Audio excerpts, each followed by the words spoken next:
নমস্কার, টিভি9 বাংলায় আপনাদের সকলকে স্বাগত। শুরু করছি দুপুরের বিতর্ক। আমি রুমেলা রয়েছি আপনাদের সঙ্গে। বছরের শেষ আর কিছু ঘন্টার মধ্যে উৎসবের আনন্দে মাতবেন রাজ্যবাসী, কিন্তু এ রাজ্যের রাজনীতিতে বছর শেষ আর শুরু আকচি চলবে।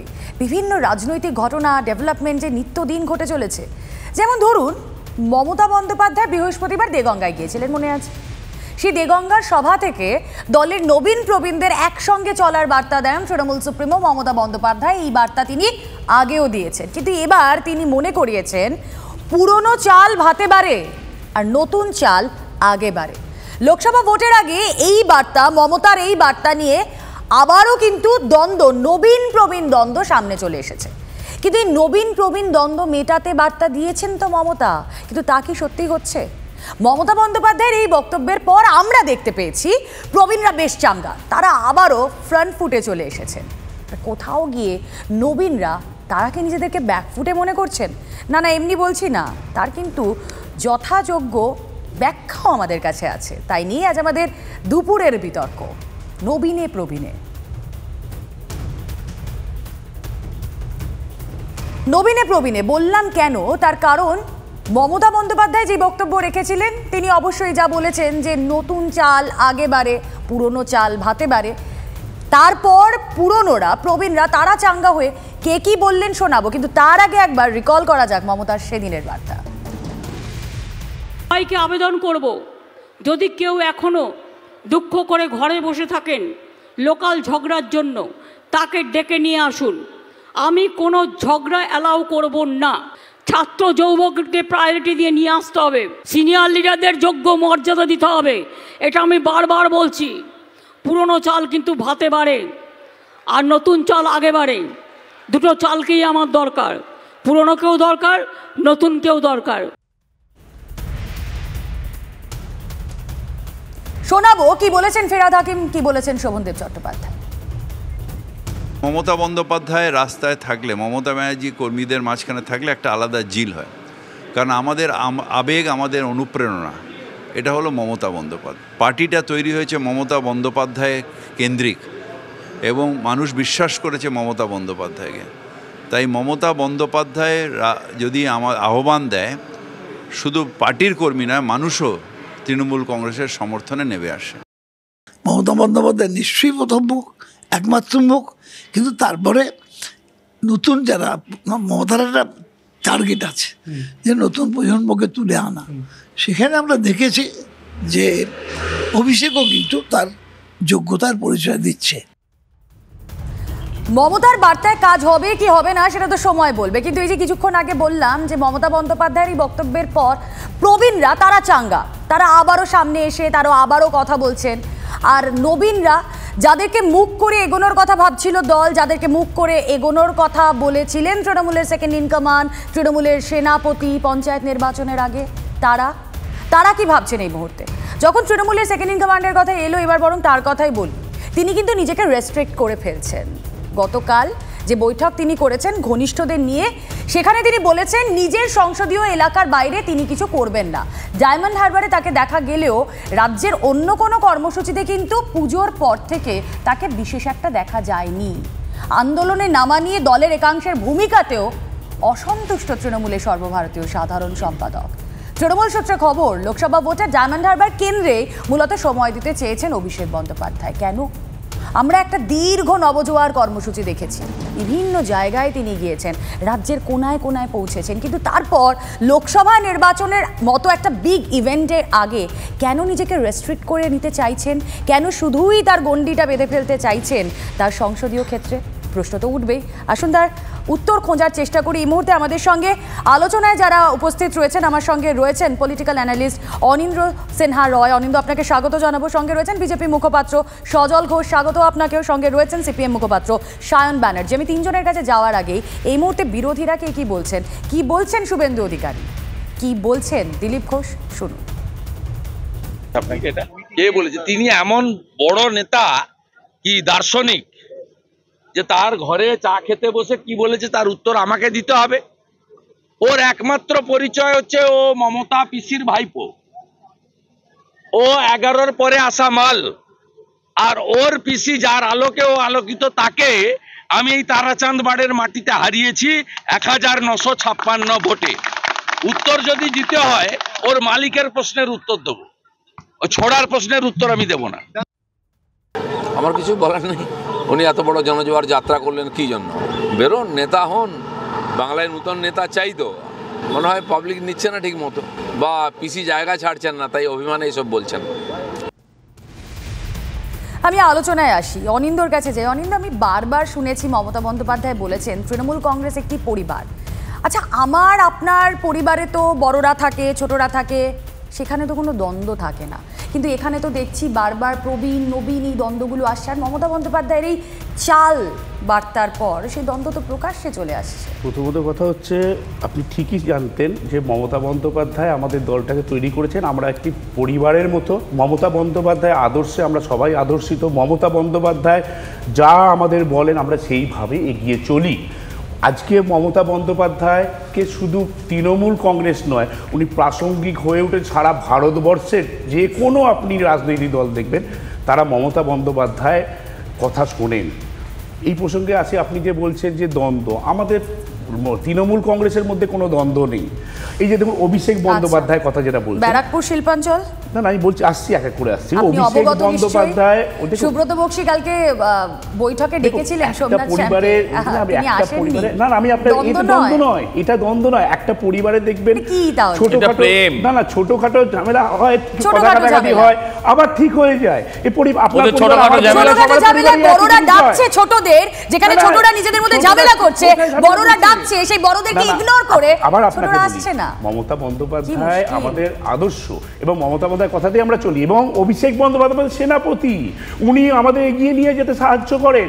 বাংলায় মানুষ উনার কথা শুনতে চায়, যেমন মমতার আদর্শ আদর্শিত, তেমন অভিষেক বন্দ্যোপাধ্যায়ের কথা শুনতে চায়। সেই অভিষেক বন্দ্যোপাধ্যায় শোনাতে চান না, সেই অভিষেক বন্দ্যোপাধ্যায় যেতে চান না। আপনারা মনে করছেন তিনি বলেই দিয়েছেন ঘনিষ্ঠ মহলে, ঘনিষ্ঠদের সঙ্গে বৈঠক করে তিনি বলেছেন যে আমার কথা কেউ কানে নিচ্ছেন। আমি আপনাকে বলে দিই একটা ইনফরমেশন, বৈঠকে কি অ্যাডেড নোট আমি দিয়ে দিই। 31শে ডিসেম্বর তার মধ্যে বলা হয়েছিল ধূপগুড়িকে মহকুমা হিসেবে ঘোষণা করতে। তিনি আমলাদের ওপরও ক্ষেপে রয়েছেন, তিনি ক্ষেপে রয়েছেন তার দলীয় নেতৃত্বের একাংশের ওপর।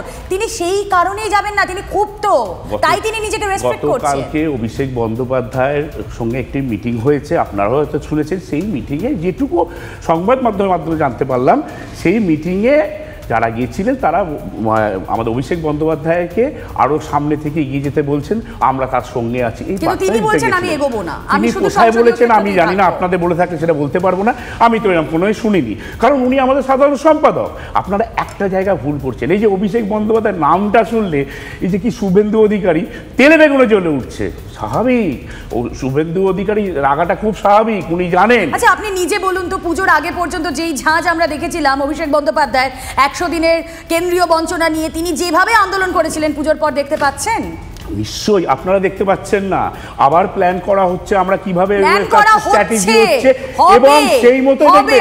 এবং আপনাদের ওই স্টুডিওতে আমি বলে যাচ্ছি, আপনারা দেখবেন এই অভিষেক বন্দ্যোপাধ্যায় নেতৃত্বে আমরা যেভাবে এগিয়ে যাবো মমতা বন্দ্যোপাধ্যায় আদর্শকে নিয়ে, ভাবতে পারবেন না বাংলার মানুষ আমাদের সঙ্গেই আছে। আদর্শকে সঙ্গী করে অভিষেক বন্দ্যোপাধ্যায় নেতৃত্বে এগোনোর কথা বলছেন অনিন্দ। বেশ, আমি দুজনের কাছে যাই। সজলদা।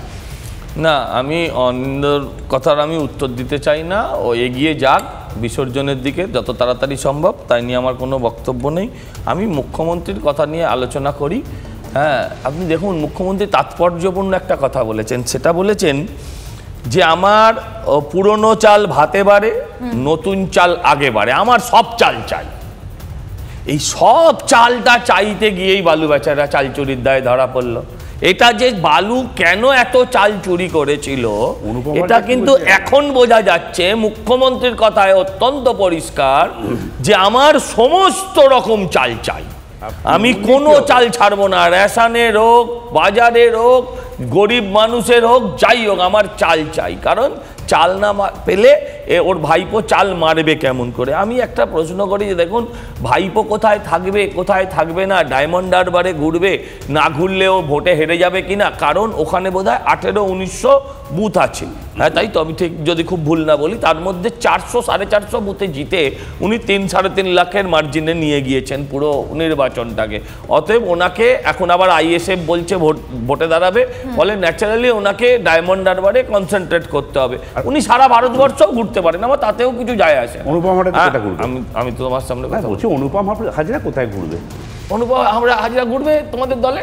আমাদের কি হয়েছে? আরে ভাই জানতাম না আমি। ওরা বললো আমাদের দলে, আমাদের দল। আচ্ছা অনুপম হাজরা ঘুরবে, আমাদের অনুপম হাজরা তো ফেসবুকে ঘুরে বেড়াচ্ছে। তোমাদের দলের মধ্যে সমস্যা হলে একটা বক্তব্য সৃষ্টি হয়, তোমাদের দলের মধ্যে সমস্যা হলে একটা ক্যানিংয়ের ঘটনা ঘটে। আমার প্রশ্ন হচ্ছে, বলছে ঘরের মধ্যে কোনো দ্বিধা নেই, দ্বন্দ্ব নেই। কারণ দ্বিধা দ্বন্দ্ব নিয়ে আমার কিচ্ছু যায় আসে না, কিন্তু বাংলার মানুষরা যে দীর্ঘদিন ধরে ধর্মতলার বুকে আবার একটা নতুন বছর পড়তে চলেছে, এখানে এই মানে গ্রুপ ডি টাইপের, ডি টাইপের ক্যাটাগরির যারা নাট্য উপস্থাপনা এখানে করেন, তাদেরকে অনুরোধ করব একবার সেই বাংলার মানুষগুলোর কথা বলুন মুখ্যমন্ত্রীকে বলতে। তাদের ঘরের বুড়ো ভামকে নেবে না কোচি নেতাকে নেবে, আমি সেটা নিয়ে বলতে পারবো না, আমার কোনো ইন্টারেস্ট নেই। বাট আমরা ইন্টারেস্টেড কোথায়? আমরা ইন্টারেস্টেড ধর্মতলার মোড়ে, আমরা ইন্টারেস্টেড শহীদ মিনারের নিচে, আমরা ইন্টারেস্টেড ওই মেয়েটার মাথা, যে রাসমণি, যার নাম যে কদিন আগে প্রকাশ্য আপনাদের ক্যামেরার সামনে মাথা নেড়া করলো। আমরা ইন্টারেস্টেড যে আগামী বছর, আগামী নতুন বছর কি আমাদের জন্য নতুন ভোর আসবে, আমাদের জন্য মানে আমার নয়, বিজেপির জন্য নয়, বাংলার মানুষের জন্য যদি নতুন সকাল নতুন ভোর আনতে হয়, তাহলে 24টা তাদেরকে বুঝে সুঝে কাটাতে হবে, তাদেরকে একটু বুঝে সুঝে কাজ করতে হবে। শুধু ওই মুখ্যমন্ত্রীর ধপের বুলি আর ওই ধপের ভাতার পেছনে যেন তারা না দৌড়ায়। আর একটা বলি, কিছু কিছু লোক 31 এসে গেছে, তারা 30 তারিখ থেকেই শুরু করে দিয়েছে 31 মানে পালন করা, ফলে তারা এখানে দাঁড়িয়ে যে কি যে বলতে চায় সেটা ওরা নিজেও বোঝে না। না, তোমার প্রতিবেদনে একটা সুন্দরী যে নবীনে প্রবীণে নবীনে, অর্থাৎ দুজনের মধ্যে যুদ্ধ, তাই তো, বা বাকযুদ্ধ ইত্যাদি, তুমি 3-4 জনের মুখ দেখাচ্ছ। আমি তোমাকে তুমি যদি আরেকটা সুন্দর স্ক্রিন তৈরি করো, তুমি দেখবে সেখানে নবীনে প্রবীণে কোনো গন্ডগোল নেই, একসাথে সহাবস্থান আছে। সেই জায়গাটার নাম কি? সেই জায়গাটার নাম হচ্ছে প্রেসিডেন্সি জেল, যেখানে একদিকে প্রবীণ পার্থ চ্যাটার্জি রয়েছে, অন্যদিকে নবীন কুন্তল আছে, একদিকে কথা ভুলে গেলে চলবে না, অর্পিতা। আমি তৃণমূলের আভ্যন্তরীণ কথা বলছি, ও বান্ধবী, ওর কথা ছেড়ে দাও। আমি বলছি যে একদিকে প্রবীণ, তুমি যদি জ্যোতিপ্রিয় মল্লিককে দেখো, অন্যদিকে শান্তনু ব্যানার্জি আছে নবীন। একদিকে তুমি যদি প্রবীণ, তুমি এই মুহূর্তে দাঁড়িয়ে যিনি রাজ্যের আইনমন্ত্রী মলয় ঘটক 13 বার ইডি সিবিআই এর চিঠি পেয়েছে, কোন এক অজানা অঙ্কে এরপরে আর খেলা এগোচ্ছে না। আবার তুমি নবীন, সায়নী ঘোষ 2 বার সিবিআই ডেকে পাঠিয়েছে, একবার গেছে একবার যায়নি। এইসব জায়গায় মেলবন্ধন আছে। মেলবন্ধনটা যেখানে নেই, যেখানে টাকা পয়সা ভাগ লুট ইত্যাদির যেখানে গন্ডগোল আছে, দখল আছে, সেখানেই তো নবীন প্রবীণ, এই তো গল্প। এই যে বিজেপির আজকে নেতা হয়েছে, কোচবিহার থেকে জিতে দেশের স্বরাষ্ট্রের ডেপুটি করেছে নিশীথ প্রামাণিক, যতদিন তৃণমূল কংগ্রেসে ছিল। এই তৃণমূল যুব বনাম কি মাদার তৃণমূল আর তৃণমূল যুব, গোসভা, বাসন্তী, নিজেদের মধ্যে নিজেরাই মারপিট করছে। এই মারপিটগুলো কিসের জন্য? দলুই খাকিতে নিজের লোক নিজে খুন করে দিল, কিসের জন্য, কোন কারণে? তো বকরার কথা। কিন্তু রুমেলা আমাদের কথা খুব স্পেসিফিক। এই আজকের দিনটা পেরিয়ে গেলে আগামীকাল তোমার সাথে দেখা হলে আমি হ্যাপি নিউ ইয়ার দিয়ে শুরু করবো। 2024 সাল, 10 বছর কেটে গেল। 2014 সালে সুপ্রিম কোর্ট সারদা রোজভ্যালি আই করে রায় দিয়েছিল সিবিআই তদন্ত, 10 বছর কেটে গেল। মদন মিত্র, সুদীপ বন্দ্যোপাধ্যায়ের ওপরে আজ অব্দি ইডি সিবিআই উঠতে পারলো না। 3 বছর ধরে বাংলার মানুষ শুনছে ভাইপো গেল, ভাইপো গেল, ভাইপো গেল। ভাইপো পিসি যাচ্ছে, কিন্তু যাচ্ছে দিল্লিতে, আবার ঘুরে বাংলায় চলে আসছে। প্রশ্নের উত্তর দিতে হবে। 3 নাম্বার কথা, যে তুমি নবীন প্রবীণ বলছো, আচ্ছা আমরা তো এত বড় একটা দল চালাই, 34 বছর সরকারে ছিলাম, তারপর আমরা এখনো রয়েছি। সংসদীয় রাজনীতিতে সংখ্যা চলে যেতে পারে, কিন্তু রাস্তার আন্দোলনে তো রয়েছি। নবীন প্রজন্ম, নতুন যৌবনের ডাকে আমরা ব্রিগেড বানানোর ডাক দিয়েছি। তৃণমূল তো সরকারে আছে, তৃণমূলের ক্ষমতা আছে যে ডাকবো, একটা ব্রিগেড ডাকবো, ডাকতে পারবে না। আমি তোমাকে বলছি গোটা দলটা চুরি, জোচ্চুরি, দুর্নীতিতে ভরে গেছে। কিন্তু আবার বলছি, তৃণমূল মানুষকে ডাইভার্ট করতে চাইছে, নতুন পুরনোর তত্ত্ব সাজিয়ে মানুষকে ডাইভার্ট করতে চাইছে। অভিষেক ব্যানার্জি ডায়মন্ড হারবারে মনোনিবেশ করেছেন, তার কারণ অভিষেক ব্যানার্জি খুব ভালোভাবে জানেন 2024-এর লোকসভা নির্বাচন যদি ডায়মন্ড হারবার থেকে কন্টেস্ট করেন, ইউ নেভার নো অভিষেক ব্যানার্জির এবারেই সংসদ পদটা চলে যেতে পারে, উনি না জেতার সম্ভাবনা হাই। তৃণমূল কংগ্রেসের ক্রেডিবিলিটি, মানুষের কাছে অ্যাকসেপ্টেন্স তা কমছে। আমি তোমার আর 10 সেকেন্ড সময় নেব। যে তুমি দেখো গত 2-3 দিন আগে কুণাল ঘোষ হঠাৎ করে বললেন সিপিআইএম এর সাথে আমরা কোনো জোট করব না। মানে ওই পথ চলতি কেউ একজন আমাকে বলে গেল, সায়ন আমি তোমাকে আই লাভ ইউ টু বলবো না। আরে ভাই আমি তোকে আই লাভ ইউ বললামটা কখন, তুই আমাকে আই লাভ ইউ টু বলবি? তৃণমূল বলছে কংগ্রেসের সাথে জোট আমরা ভেবে দেখব। কংগ্রেস শূন্য, লেফট শূন্য, তা শূন্য হয়ে যাওয়া দলকে নিয়ে তৃণমূলের মাথা ব্যথা কেন? মাথা ব্যথা তার কারণ জানে বিজেপি বিরোধিতার ক্রেডিবিলিটি হোক অথবা সরকার চালানোর ক্রেডিবিলিটি হোক, তৃণমূল কংগ্রেস মুখ থুবড়ে পড়ছে। যত বাইরে আসলে আমরা এই দ্বন্দ্বের কথা বলছি ঠিকই, কিন্তু দলের যারা নেতারা রয়েছেন, যারা একেবারে সিনিয়র নেতারা রয়েছেন, যারা প্রথম সারির নেতারা রয়েছেন, তারা কিন্তু বারবার ওই অনিন্দর মতোই বলছেন যে আসলে আমরা তো নেতৃত্বে রয়েছি মমতা বন্দ্যোপাধ্যায়ের, আমরা তো সেই ছাতার তলায় রয়েছি। দেখুন তো ফিরহাদ হাকিমের কথাটা মিলছে কিনা। অভিষেক বন্দ্যোপাধ্যায় বলছেন যে ডায়মন্ড হারবারের বাইরে উনি আর কোনো মাথায় ঘামাবেন না। কালকে এটা নিয়ে আমি কিছু বলতে পারবো না। আমরা সবাই একসাথে আছি, সবাই মিলে মমতা বন্দ্যোপাধ্যায়ের নেতৃত্বে আছি এবং সবাই মিলে বাংলায় মমতা বন্দ্যোপাধ্যায় যেভাবে মানুষের কাজ করছে সেই কাজ করব। খুব কৌশলে কিন্তু তিনি অভিষেক বন্দ্যোপাধ্যায়ের পার্টটা এড়িয়ে গেলেন। তিনি নেতৃত্বের কথা বললেন মমতার নেতৃত্বের কথা। কেন? অভিষেক বন্দ্যোপাধ্যায় তো তৃণমূলের সেকেন্ড ইন কমান্ড, আপনাদের দলের অন্যতম একজন মুখ, তাকে নিয়ে কেন ফিরহাদ হাকিম কিছু বলতে চান না? আপনাকে বলি, আর দেখুন আগেও বলেছি এখনো বলছি, মমতা বন্দ্যোপাধ্যায় আমাদের নেত্রী, আমরা সৈনিক, আর আমাদের সেনাপতি হচ্ছে অভিষেক বন্দ্যোপাধ্যায়। এই নিয়ে কোনো দ্বিমত নেই। এবার আমি একটা কথা বলছি, আমাদের এই সেনাপতি নিঃসন্দেহে আমাদের সেনাপতি, ওয়েট করুন না রুমেলা, ওয়েট করুন, দেখবেন কি হয়, আমরা কেমন ভাবে এগিয়ে যাই দেখবেন। আর কারা কথা বলছে বাম, দেখুন আমি পরীক্ষায় 0 পেয়েছি, ফেল করেছি, আমি ফার্স্ট বয় কি করা উচিত সেই দিকে সমালোচনা করছি। লোকে হাসছে, সে পঞ্চায়েত বলুন, সে এমপি ইলেকশন বলুন, সে যাই বলুন আপনি, তারা যারা 0 পেয়েছে তারা সমালোচনা করছে কি করা উচিত ফার্স্ট বয়ার। আরে ভাই নিজেরটা দেখ না, নিজেদের করা উচিত। ওরা বলছে ব্রিগেড ভরিয়ে দেবে 7 তারিখে ব্রিগেড কত ভরে আমরা দেখবো।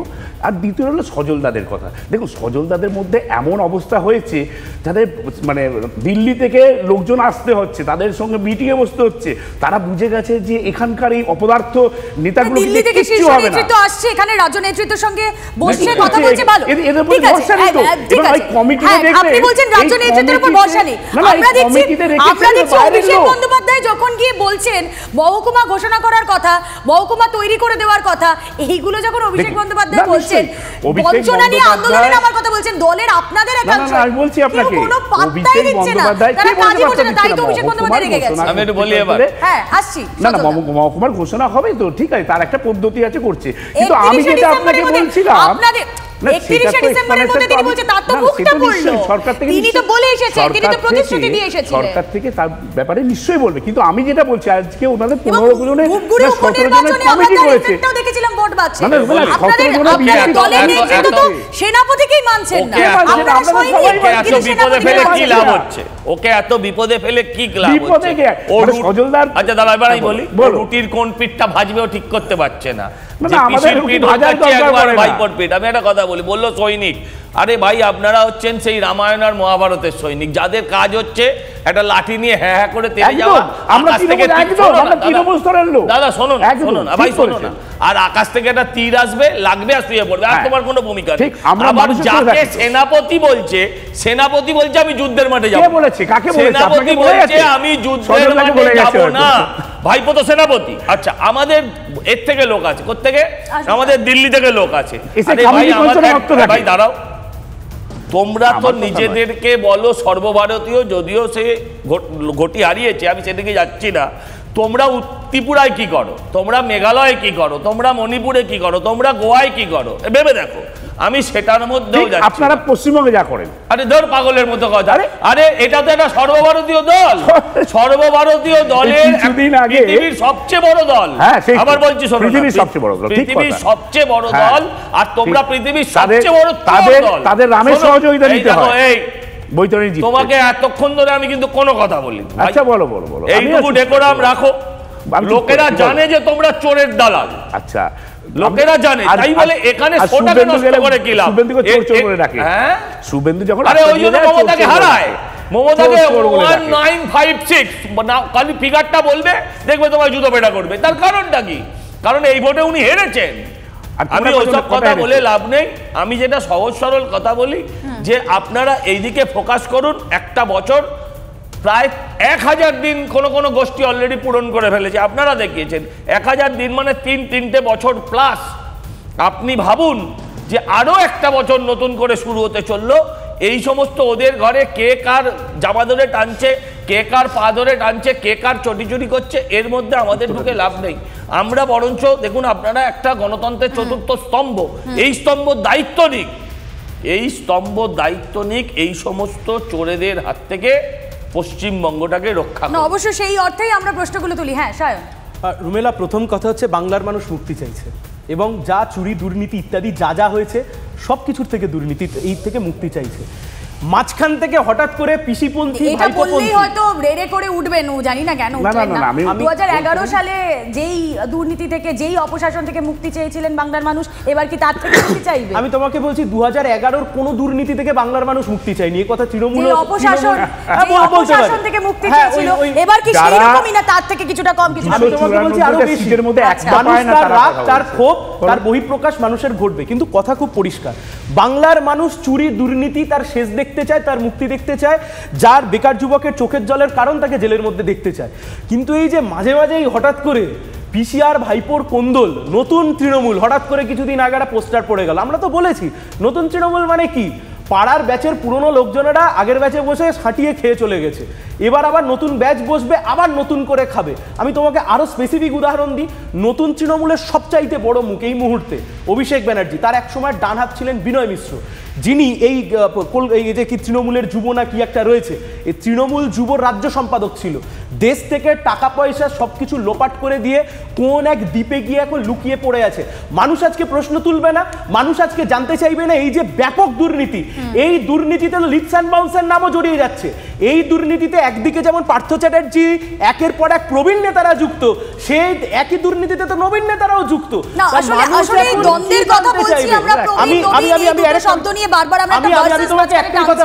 তার কারণ আমরা সত্যি সাম্প্রতিক ব্যারাকপুর শিল্পাঞ্চলে সেখানে যে রাজনৈতিক সমীকরণ কিভাবে বদলাচ্ছে, কিভাবে সেখানে দ্বন্দ্ব চলছে, তা তো আমরা দেখছি, তা নিয়ে আমরা লাগাতার খবর করছি। এরপরও আমি সায়নের সঙ্গে একটা ব্যাপারে একমত। আমি অভিষেক ব্যানার্জি সেনাপতি, এই গল্প হচ্ছে তৃণমূলের শকুনি মামা নতুন করে শিখিয়েছে, ওই জন্য এই গল্প এখন মার্কেটে খাইয়ে দিয়েছে। আমাদের কথা ভাই মুক্তি চাই, যা চুরি করেছো, তার হিসেব দিতে হবে বাংলার মানুষকে। একটা ব্যাপারে একমত, ইডি সিবিআই যে তদন্ত করছে তারা তদন্ত শেষ করুক। এই সুজন চক্রবর্তী নাম যখন বলেছে কেন সুজন চক্রবর্তী রাখছে না, কেন টাকা মুনে নিতে গেলে রাখছে না, এই শুভেন্দু অধিকারীকে রাখছে না, ঠিক করে শেষ করুক। আমি তো সারাসরি এক গল্প শোনাচ্ছি, সুজন চক্রবর্তীর নাম যখন নিলেন তাদেরকে ডাকছে না কেন? এটাই তো গল্প ছাড়ো, দুটো গোষ্ঠীর মধ্যে থাক, নবীনে প্রবীণে থাক, আদি নব্য, এই ধরনের দ্বন্দ্ব, এই ধরনের ন্যারেটিভ আমরা বিভিন্নভাবে পাই রাজনৈতিক মহল থেকে। আসলে এখানে কোথাও গিয়ে বোধহয় ওই যে ওপারে এই বছরের শেষের দুপুরের বিতর্ক যারা দেখছেন আমাদের, তাদের স্বার্থটা বোধহয় ক্ষুণ্ণ হয়।